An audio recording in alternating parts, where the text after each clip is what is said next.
Thanks for watching. I'm Margot Kinberg, and this is In the Spotlight, a closer look at a crime novel. Martha Grimes has been a staple of contemporary crime fiction for years now. Her Richard Jury series, which is a traditional style mystery series, sort of straddles that line between the silver age of crime fiction and more contemporary crime fiction.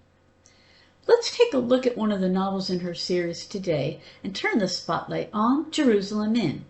Shortly before Christmas, Inspector Richard Jury of the Met is in Northumbria to visit a cousin. He stops at the small town of Washington where he meets a young woman. He doesn't have time to get to know her very well, but he finds her attractive and appealing. He goes on to Newcastle to visit his cousin, only to learn that the young woman, whose name is Helen Minton, has been killed.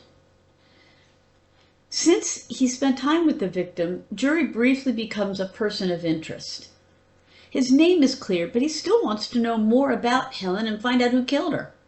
So when he returns to London, he gets reluctant clearance to go back to Northumbria to see if he can find out what happened to Helen Minton and work with the police there. In the meantime, Jury's friend Melrose Plant travels to a house party at Spinney Abbey, the home of noted critic Charles Saingham. With him is his Aunt Agatha, his butler valet Ruthven, and Vivian Rivington, a friend of both Plant and Jury. As it turns out, Spinney Abbey is not far from the place where Helen Minton was killed. So inevitably, Plant and Jury run into each other at a nearby pub, Jerusalem Inn. Jury is just starting to ask questions when there's another death. This time it's at Spinney Abbey. He and Plant believe the two are connected, so they try to put the pieces of the puzzle together, and in the end they find out how the deaths are connected and who's responsible. Let's take a look now at what holds this novel together. What are the elements in it? This is the fifth in the Richard Jury Melrose Plant series, so readers who are familiar with the series will recognize some of the regular characters like Aunt Agatha and Jury's boss Colonel Racer. There are a few inside jokes and a mention or two of some story arcs, but it's easy to follow the story for readers who aren't familiar with the series. The story is set in small town Northumbria, and Grimes places the reader there. The area has been hit hard economically, so people don't have a lot of money. There are some who do though, and there's an interesting contrast between the characters who frequent Jerusalem Inn and the people at the house party at Spinney Abbey. The story is told from both Jury's and Plant's points of view, third person, past tense.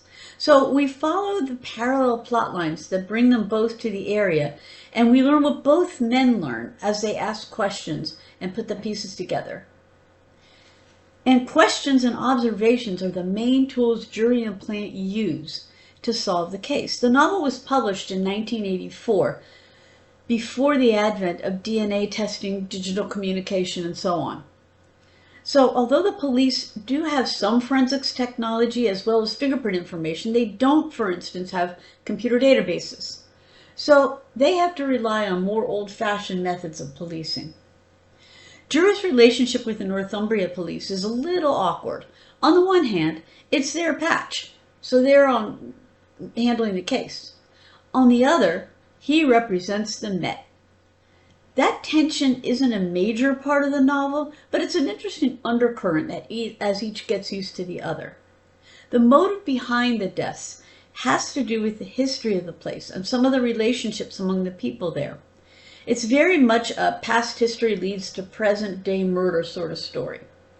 Jerusalem Inn is a traditional style mystery that links murder to a network of relations to past history. It features a Northumbria setting, some interesting, sometimes quirky characters, and two friends whose relationship has lasted through 25 books. This has been In the Spotlight. I'm Margot Kinberg. Thanks for watching.